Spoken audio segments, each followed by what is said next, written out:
बिस्मिल्लाहिर्रहमानिर्रहीम। मैं हूं ज़मीर अफाक। प्रोग्राम है ज़मीर की आवाज़ और आप देख रहे हैं सिटी कैश। जैसा कि इस वक्त पाकिस्तान में सैलाब की सूरत हाल है, हर तरफ पानी पानी है। और अगर कहा जाए तो पाकिस्तान की तारीख का तो ये बहुत बड़ा और बदतरीन सैलाब है जो पाकिस्तान की 1/3 आबादी को मुतासर किया। जो लोग इसका शिकार हैं, जो इस मुसीबत में मुब्तला हैं, उनकी क्या हालत है, इस हवाले से हम गाजी साहब से भी पूछेंगे। लेकिन हमारा मीडिया और जो लोग वहाँ गए हैं वो देखा है, बदतरीन सूरत हाल का शिकार हैं लोग। कहीं खाने को कुछ नहीं है, कहीं पीने को कुछ नहीं है, गाँव के गाँव सफास्ती से मिट गए। लेकिन ये तो कुदरती आफत है। कुदरती आफतों के बारे में कहा जाता है कि उनके साथ हम आहंग हुआ जा सकता है, उनके साथ लड़ा नहीं जा सकता। अगर हम अपने मैनेजमेंट को बेहतर कर लें तो नुकसानात कम हो सकते हैं। लेकिन जब आ गई है तो इससे नौदा बरा होना भी हुकूमतों का, रियासतों का, माशरों का फ़र्ज होता है। इस वजह से हमारा माशरा, हम लोग कुछ खुशकिस्मत हैं कि लोग जो हैं किसी मुसीबत ज़दा के वक़्त में मदद के लिए बाहर निकलते हैं। और फिर जो कुछ पाकिस्तान के साथ हुआ, पूरी दुनिया ने पाकिस्तान की तरफ तवज्जो भी की। अभी अक़वाम मुत्तहिदा के जनरल सेक्रेटरी आए, अभी हमारे प्राइम मिनिस्टर बाहर हैं, वज़ीर ख़ारजा बाहर हैं, वहाँ पर जो है ना अपीलें की जा रही हैं। दुनिया भर से इमदाद आ रही है। लेकिन इसके साथ साथ वहाँ से आने से पहले जो पाकिस्तान की तंजीमें थी, पाकिस्तान के लोग थे, उन लोगों ने बरवक़्त इक़दाम करते हुए अपने अपने हल्का असर में अमदादी सामान इकट्ठा किया और पहुँचाया। गोद ऑर्गेनाइजेशन जो है ये बुनियादी तौर पे बच्चों के हकूक़ के लिए, खुसूसन डिप्राइव जिप्सी जो बच्चे हैं उनके लिए, उनकी तालीम के लिए बहुत अपना किरदार अदा कर रही पिछले 25-26 साल से। तो नज़ीर गाजी साहब CEO हैं इस तंजीम के, वो हमारे साथ मौजूद हैं। हम इनसे जानेंगे क्योंकि इन्होंने पिछले दिनों अपनी इस ऑर्गेनाइजेशन के प्लेटफॉर्म पे, जो कि इनका वो जो डिक्शन नहीं थी, इनकी जो डिक्शन है बच्चों की तालीम, उनको अपलिफ्ट करना, उन्हें सिखाना, उन्हें स्किल बनाना, और जो इनका एरिया है। लेकिन ये क्योंकि कौमी आफत है तो कौमी आफत में हर फर्द ने जो किरदार अदा करना था उसमें नज़ीर गाजी साहब भी शामिल हैं। इनकी तंजीम ने कहाँ कहाँ क्या क्या किया और इन्होंने उन सैलाबज़दा इलाकों में क्या क्या देखा, ये हम इनसे जानेंगे। नज़ीर गाजी साहब बहुत शुक्रिया। आप बताइए कि आप किन किन एरियाज़ में गए, वहाँ लोगों की क्या हालत ज़ार थी और आपने उनकी क्या मदद। बिस्मिल्लाहिर्रहमानिर्रहीम।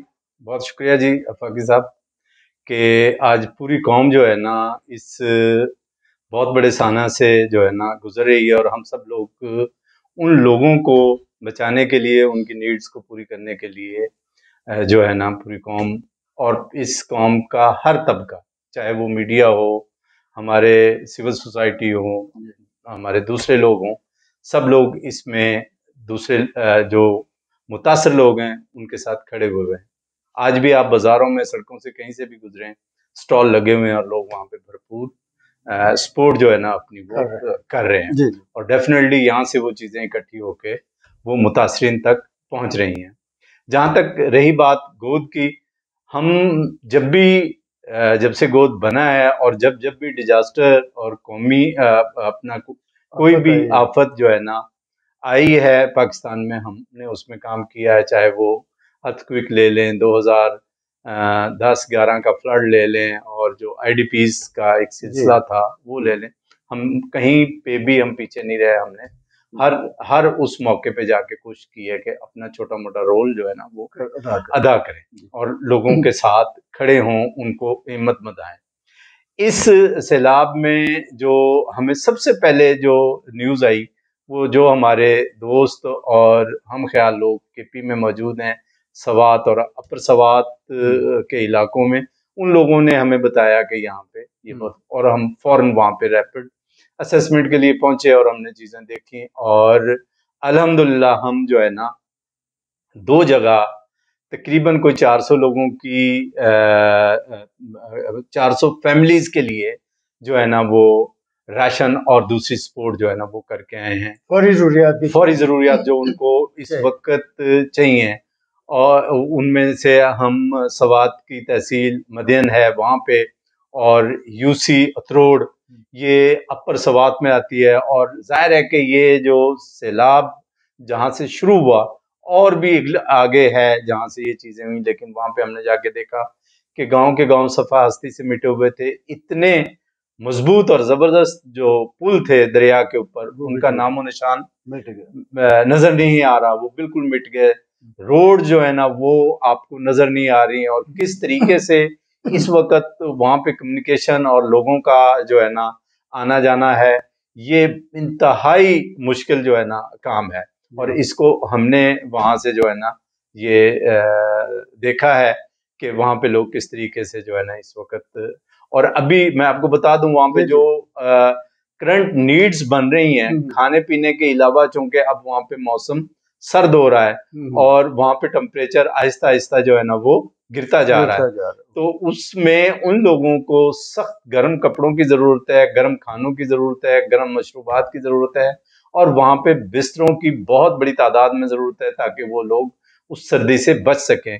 क्योंकि वो लोग हैं जो वहां से ट्रेवल भी नहीं कर सकते, कि उनके पास इतने पैसे नहीं हैं कि वो वहां से ट्रेवल करके कहीं किराए पे मकान लेके रह सकें। वहां पे डेफिनेटली खैमों की बहुत ज्यादा जरूरत है, शेल्टर की बहुत ज्यादा जरूरत है, और ये चीजें हमारी गवर्नमेंट, हमारे दूसरे इदारे वहां पे पहुंचा रहे हैं, लेकिन फिर भी हम सबको ख्याल करना चाहिए। अच्छा राज साहब, एक चीज जो हमने नोट की और सुना भी, खबरें भी पढ़ी, चैनल पे भी बताया गया कि जब ये इमदादी कारकुन या आप जैसे लोग वहां पर पहुंचे, आपने तो क्योंकि फिजिकली खुद गए हैं और जाकर देखा, आपकी टीम ने भी देखा है, तो क्या ऐसे वाकयात भी हुए कि छीना झपटी के जो लोग इमदाद लेकर गए और उनसे लोगों ने छीन लिया हो? देखें, ऐसा कोई हमने देखा नहीं, लेकिन सुना जरूर है कि रास्ते में रोक के ऐसे पूरे, जब भी आप इससे मलाकंड डिवीजन से गुजरते हैं और मंगोरा से आगे जाते हैं, तो कुछ लोगों की टोलियां जो है ना वो रोड्स पे नजर आती हैं, और डेफिनेटली वो या तो बहुत ज्यादा मुतासर हैं कि ऊपर पहाड़ों से उतर के वो सड़क पे आ गए हैं कि वहां तक कोई जाता नहीं है, या फिर उनमें से बहुत सारे लोग ऐसे प्रोफेशनल हैं कि जो छीना झपटी करके और सामान को जो है ना लोगों से बहाली के काम की क्या सूरत हाल है उधर? जो हुकूमत है KPK की, उसकी कुछ ऐसी, बाकी लोग जाहिर है वो, ये कोई छोटा मामला तो है नहीं है, अब तो वहां से पानी मतलब आगे गुजर चुका है। बहाली का जहां तक आप देखें ना, तो ज्यादातर फोकस गवर्नमेंट का अभी इस वक्त जो है ना वो सड़कों पे है, क्योंकि रास्ते बनेंगे तो उन लोगों तक लोग पहुंचेंगे, इदारे पहुंचेंगे। उस पे हमने कई जगहों पे काम होता हुआ दिखाई दिया, मशीनें जो है ना लगी हुई हैं और काम जो है ना वो हो रहा है, लेकिन वहां के लोगों से पूछा है कि 2010 और 11 का जो फ्लड था, उसके जो नुकसानात थे वो अभी तक पूरे नहीं हुए। अब आप देख लें कि कितना टाइम गुजर गया, 11-12 साल हो गए और वो काम अभी तक मुकम्मल नहीं हुआ, और इस सैलाब की जो तबाहकारियां हैं उससे कितने गुना ज्यादा है, तो आप अंदाजा कर लें कि कितना टाइम लगेगा, और अल्लाह ना करे कि अगला जो साल हो उसमें इस तरह की कोई सूरत हाल बने। तो इसलिए बहुत ज्यादा वहां पे जरूरत है, क्योंकि वो इलाके मैदानी नहीं है, पहाड़ी इलाके हैं, वहां पे काम करना मुश्किल है, मटेरियल को ले जाना मुश्किल है, और बेशुमार किस्म के, अब जैसे वहां पे बर्फ जो है ना वो पड़ना शुरू हो जाएगी, और जब ये सूरत हाल होती है तो फिर बिल्कुल कम्युनिकेशन खत्म हो जाती है, लोगों का आना जाना और काम मुश्किल हो जाता है। ये भी मतलब जो है ना आ रही है, इतलात आ रही हैं कि अब जैसे जैसे पानी वहां से निकला है और चीजें थोड़ा सा स्मूथ होनी शुरू हुई हैं, तो बीमारियां, मच्छर, डेंगू और इस तरह की बीमारियां जो है वो भी काफी ज्यादा फैल रही हैं। तो इसके लिए क्या आप देखते हैं और उसके लिए क्या तजवीज़ करते हैं कि हुकूमत को या लोगों को फौरी, उन लोगों के लिए क्या करना चाहिए? अच्छा, एक तो लोगों को जो है ना उन तक जो बेसिक आप कह लें स्किन डिजीजेस और गला, खांसी, बुखार, इस किस्म की दवाइयां उन तक पहुंचना बहुत जरूरी है।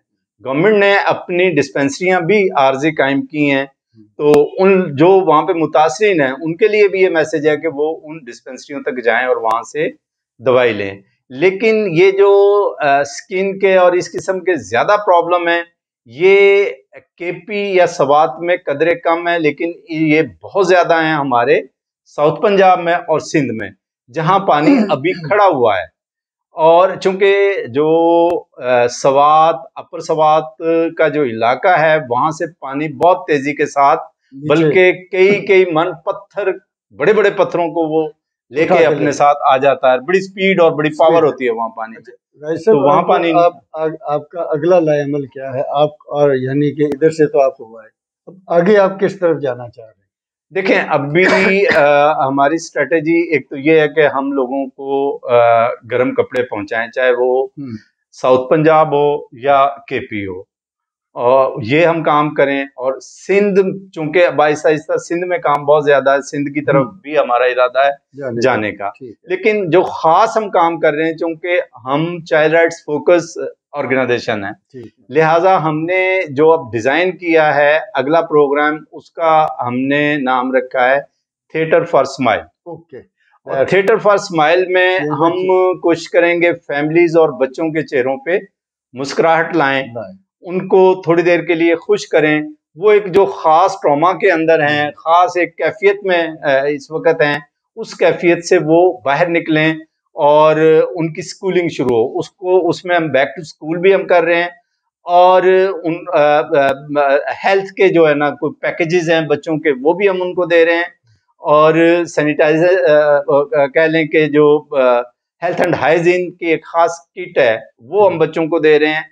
और बैक टू स्कूल किट भी जो है ना फ्राहम कर रहे हैं, और वहाँ पे टीचर्स को, फैमिलीज को और दूसरे जो हमारी सोसाइटी के लोग हैं उनको हम एजुकेट करने की कोशिश करेंगे, अवेयरनेस वहाँ पे देने की कोशिश करेंगे कि ठीक है, एक कुदरती आफत थी, वो होके गुजर गई, हमने उसका मुकाबला करना है। यानी कि बहाली के लिए जो आपके इकदाम हैं, जिसका आपने जिक्र किया, थिएटर हो गया, उसमें इस तरह की चीज़ें हैं, बैक टू स्कूल है, टीचर्स के लिए कुछ फैसिलिटीज़ हैं, बच्चों के लिए वो जो फैसिलिटीज़ हैं, जो किट्स आप देना चाह रहे हैं बच्चों के लिए, वो उसमें क्या चीज़ें होंगी? देखिए, उसमें बेसिक तो बच्चों के लिए उनकी जो कह लें कि हाइजीन है जी, उसके लिए उसमें चीज़ें होंगी, जिसमें आप कह लें कि पेस्ट भी होगा, ब्रश भी होगा, नेल कटर होंगे, बच्चों के कंघी करने के लिए शैम्पू, साबुन, ये इस किस्म की सारी चीज़ें उस किट के अंदर मौजूद होंगी।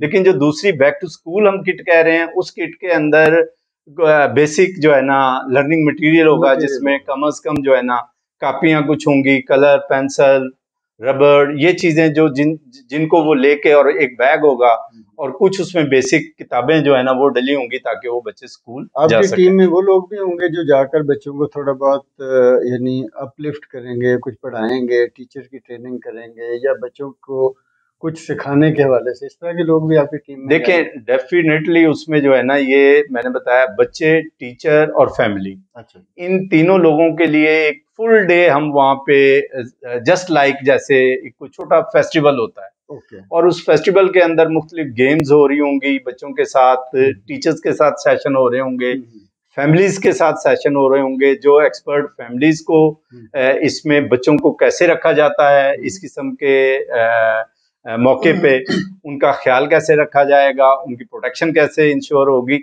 ये सारी चीजें सिखाने के लिए जो एक्सपर्ट लोग होंगे, वो पूरा एक ग्रुप होगा। और हर ग्रुप जो है ना, जो फीमेल के साथ काम कर रहे होंगे वो अलग होंगे, जो टीचर्स के साथ काम कर रहे होंगे वो लोग अलग होंगे, और जो बच्चों के साथ काम कर रहे होंगे वो लोग अलग होंगे। कितने एरिया में आप जाना चाहेंगे? हम 3000 बच्चों तक जाना चाह रहे हैं। 3000 आप कह लें कि 3000 फैमिलीज तक हम जाएंगे, और उसमें इनडायरेक्ट तो काफी लोग होंगे।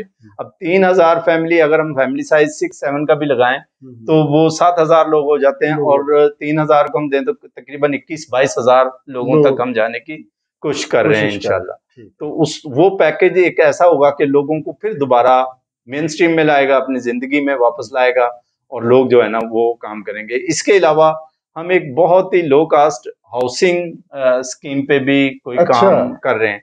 ये थोड़ा सा बताएं तफसील। उसको हम कहते हैं अर्थ हाउसेस। अर्थ हाउसेस ये है कि वो एक खास डिजाइन किया हुआ कमरा होता है, और उसको जो है ना, अगर हम देखें तो कोई 12 फुट उसका रेडियस होगा, और आरजी भी कह सकते हैं, और उसको आप रखें तो वो फिर दोबारा सैलाब से मुतासर नहीं होगा, वो ऐसा भी होगा।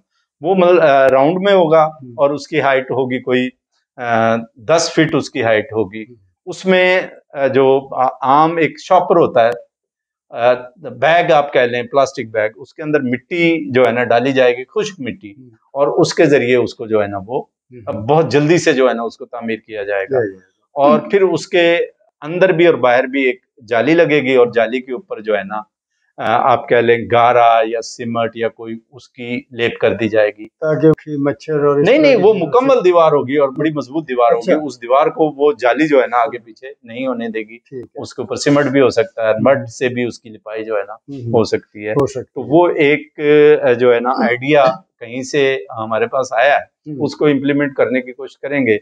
लेकिन अभी उसके तखमीना लगाया जा रहा है कि एक घर को बनने के लिए कितना पैसा और कितना टाइम दरकार होगा, किस किस्म मटेरियल, तो हम वहीं से मिट्टी लेंगे। अच्छा, उसके लिए मटेरियल कहीं बाहर से लाना नहीं पड़ेगा। राजी साहब, ये जितना मतलब जिस सतह पे आप गए हैं इधर स्वात में KPK के मुख्तलिफ इलाकों में, अब आप आगे जाना चाह रहे, जाहिर है कि ये लोकल लोगों की मदद के साथ तो हो नहीं सकता। आपकी कोई जो लोग इसमें कर रहे हैं, हेल्प कर रहे हैं, एक तो उनके बारे में बताइए, और वो आपकी मजीद लोग या जो बाहर की NGOs हैं, बाहर के अदारे जो हैं, वो किस तरह से आपके साथ हेल्पफुल हो सकते हैं ताकि आप ज़्यादा से ज़्यादा लोगों तक पहुँचें। बिल्कुल ठीक है फाकी साहब, जो इनिशियल हमने डिस्ट्रीब्यूशन और वो सारी चीज़ें की हैं, वो अभी हम अपने गोद के कह लें कि थोड़ा बहुत जो रिजर्व हमारे पास होता है उससे किया है। लेकिन अब जो हम नियर फ्यूचर में जा रहे हैं राजनपुर, डेरा गाजी खान और डेरा इस्माइल खान, वहाँ की रैपिड असेसमेंट हो चुकी है, वहाँ की लिस्टें बन चुकी हैं, हमने वो जगह ली हैं जो बहुत ज्यादा मुतासर हैं, वहां पे अभी तक इमदाद कोई पहुंची नहीं है। तो बिल्कुल ग्रास रूट पे जाके खुद हमारे कारकुन जो है ना वो वहां जा रहे हैं। दूसरा ये है कि हम जितना भी मटेरियल वहां लोगों को डिस्ट्रीब्यूट कर रहे हैं, हम लोकल मार्केट से ले रहे हैं। लोकल मार्केट से लेने का ज्यादा फायदा ये होता है कि वहां की मार्केट को फायदा पहुंचे, ट्रांसपोर्टेशन, वहां की लेबर को फायदा पहुंचे, और वहां पे वो सारा पैसा जो है ना वो लगे ताकि वहां के लोगों में खुशहाली आए। तो इस सब कुछ के लिए जो हम जा रहे हैं अपना राजनपुर और डेरा गाजी खान, उसके लिए हमारे बहुत ही आला पार्टनर जो जिनके साथ हमारी पार्टनरशिप बहुत स्ट्रांग है, तकरीबन 2 दहाइयों पे मुश्तमिल है हमारी पार्टनरशिप उनके साथ। मेजरोर हमारा जर्मन से इदारा है जो हमें सपोर्ट करता है, और मैं उनका शुक्रिया अदा करूंगा, थैंक्स मेजर, के उन्होंने हमें और पाकिस्तान के लोगों को जब भी कोई मसला पड़ा, हमने इस सपोर्ट को लेके 2010 में और 2011 के फ्लड में लोगों तक हम पहुंचे। सिंध के लोगों को हमने जाके वहाँ पे ठट्ठा, बदीन और मीरपुर खास इन अजला में जाके काम किया। तो हम उनका, और हमें उम्मीद है कि ये मजीद जो है ना पाकिस्तान के लोगों के लिए जो है ना आगे बढ़ेंगे और इमदाद को लेके आएंगे। और साथ साथ मैं इस बात को अप्रिशिएट करूंगा जो इंटरनेशनली इस वक्त पूरी, जैसे यूएनओ का जनरल सेक्रेटरी हमारे पास आया, और कल जो बाइडेन की जो स्पीच थी उसमें उन्होंने कहा कि पाकिस्तान के लिए, हमारे खुद जो प्राइम मिनिस्टर हैं और इसके अलावा फॉरेन मिनिस्टर जनाब बिलावल भुट्टो साहब, उन्होंने भी इस केस को बहुत अच्छे तरीके से वहाँ पे किया है। और उन सबसे पहले जो अपना तुर्की के जो वजीर तैयब उर्दगान साहब, उन्होंने पहली स्पीच में जो है ना पाकिस्तान की सपोर्ट के लिए लोगों को कहा। तो ये इंटरनेशनल कम्युनिटी का भी बहुत शुक्रिया, और जो लोग इसमें आगे काम करना चाहते हैं डेफिनेटली उनका बहुत शुक्रिया। और ये काम एक दिन में ख़त्म होने वाला नहीं है। ये तबाही तो आप कह लें कि चंद दिनों की थी, लेकिन इसकी रिहेबिलिटेशन और इस पे जो है ना तामीराती रोड और खेतों की बहाली, लोगों के जो मवेशियों के नुकसानात हुए बहुत ज़्यादा, वो पूरे नहीं किए जा सकते, लेकिन किसी तरीके से लोगों को आहिस्ता आहिस्ता आगे बढ़ने के लिए सपोर्ट किया जा सकता है। खैर साहब, ये आपकी बातें मतलब हमने जो है ना सुनी, लोगों ने भी, नाज़रीन में भी, और बड़ी अच्छी आपने जो बात की है कि जिस ट्रामा से वो लोग गुजरे हैं या गुजर रहे हैं, वहाँ पर उन्हें हाइजेनिक चीज़ों के साथ, रोटी पानी तो अपनी जगह पे, छत भी अपनी जगह पे, लेकिन उनके चेहरों पे जो मुस्कुराहट लाने के लिए आप ये जो थिएटर और किड्स और बच्चों के लिए वो तफरीह के जो सामान पैदा कर रहे हैं, मैं समझ रहा हूँ कि बाकी जो ऑर्गेनाइजेशन है, खुसूसी तौर पे जो ह्यूमन राइट की तंजीमें हैं, उनको इस पर भी तवज्जो देनी चाहिए। तो इसके साथ हम मतलब गाजी साहब से, क्योंकि हम बार बार पूछते रहेंगे, और ये सिलसिला जो है भी चंद दिन में रुकने वाला नहीं, बहाली का काम है, इसने बड़ा अरसा चलना है, क्योंकि 1971 2010 के बाद, यानी कि ये जो इस मरतबा सैलाब आया है, ये पाकिस्तान की कह रहे हैं कि 67 साल तारीख का बड़ा मतलब एक डिज़ास्टर है, और इसके जो असरात हैं वो भी अभी काफ़ी अर्सा चलते रहेंगे। लेकिन गाजी साहब ने भी बताया, और भी जहाँ से पता चल रहा है कि वहाँ पर जो ज़रूरत है इस वक्त, क्योंकि लोगों को बीमारियाँ फैल रही हैं, दवाइयाँ चाहिए, वो जो जिनसे गला, खांसी, बीमार, बुखार और इस छोटी इसके लिए, और उसके लिए एक बड़ी अफसोसनाक बात यह है जो सुनने में अब आ रही है कि मार्केट में पैनाडोल और इस तरह की दवाइयाँ नापेद हैं। हुकूमत को ये चाहिए कि उनके साथ ये पाबंद करें उन्हें, कंपनियां जो हैं, दवाइयों की जो कंपनियां हैं, मेडिसिन कंपनियां, फार्मास्यूटिकल जितनी भी कंपनी, आपस में आपके जो मामला है उन्हें करते रहें, आप टेबल टॉक करते रहें, खा उसको 10 साल आगे लगाए ले जाएं, लेकिन मार्केट में कोई मेडिसिन ऐसी जान बचाने वाली दवा, खुसूसन आज के दिन जब ये चल रहा है, तो वहाँ पे शार्ट नहीं होनी चाहिए। अगर कोई उसको ब्लैक कर रहा है, और अगर आपके उनके मुतालबात हैं तो इस वक्त मान लें, कोई बात नहीं, 10-20 पैसे 50 पैसे अगर बढ़ते हैं तो वो भी बढ़ा दें, लोग इस पे खर्च कर लेंगे। 3-4 रुपए की गोली जो वो खाने वाली वो खा सकते हैं, तो 2 रुपए की पैनाडोल भी ले लेंगे। तो ये चीज़ें वहाँ पर पहुँचानी ज़रूरी है। इसके साथ एक बात मैं अपने इस प्रोग्राम के तवज्जुह से तमाम लोगों को ये कहना चाहता हूँ कि अल्लाह पाक का बड़ा फजल है, पाकिस्तान में दुनिया भर से बहुत अमदाद आ रही है, और जब इसकी तरसील बाज़ाब्ता शुरू होगी तो गालबन सब लोगों तक पहुँचेगी। लेकिन इसके साथ साथ हमें भी ये सवाल उठाना चाहिए कि जो अमदाद आ रही है वो मुस्तहिकीन तक पहुँचे, ना कि लोगों के घरों में जाए, और वो जो भरे हुए लोग हैं वो वहाँ तक वो उससे इस्तेफादा करें। तो ये बहरहाल चीज़ें, मुसीबतें भी आती हैं, परेशानियाँ भी आती हैं, आफतें भी आती हैं, जब हम मिलजुल कर करते हैं, जिस तरह से गाजी साहब हैं, इस तरह की और बेशुमार तंजीमें हैं, उसमें मजहबी तंजीमें भी हैं, NGOs भी हैं, फर्द भी लगे हुए हैं, तो लोग निकले हैं। और ये याद रखना चाहिए हमारे सारे पाकिस्तान के लोगों को कि जब मुसीबत आती है तो शहरों वाले लोग जो हैं वो भागकर आपकी सबकी मदद करने के लिए आते हैं। तो हमें सबका शुक्रिया भी अदा करना चाहिए, एहसानमंद भी होना चाहिए, और किसी को ये जो डिस्क्रिमिनेशन चलती है इससे भी हमें बाहर निकलना चाहिए। इसके साथ ही मैं इजाज़त चाहता हूँ, और इस पैगाम के साथ कि जो फितरत है उसके साथ हम लड़ नहीं सकते, लेकिन उसके साथ हम आहंग होकर हम अपनी मुसीबतों को कम कर सकते हैं। बहुत शुक्रिया। अस्सलाम वालेकुम सर, मैं लाइकोट से बात कर रहा हूँ, और यहाँ पर जो टेंट सिटी लगी हुई है और आप लोग आए हुए हैं, हमें ज़रूरत है, सबसे पहले ज़रूरत है घरों की, क्योंकि यहाँ पर सर्दी का मौसम है, और सर्दी का मौसम है, टेंटों में कुछ गुजारा नहीं होता, कपड़ों की भी ज़रूरत है, राशन की भी ज़रूरत है, बिस्तरों की भी ज़रूरत है। इन लोगों का जो सामान था वो चला गया, इनके लिए खाने पकाने का वो सामान भी नहीं है सर।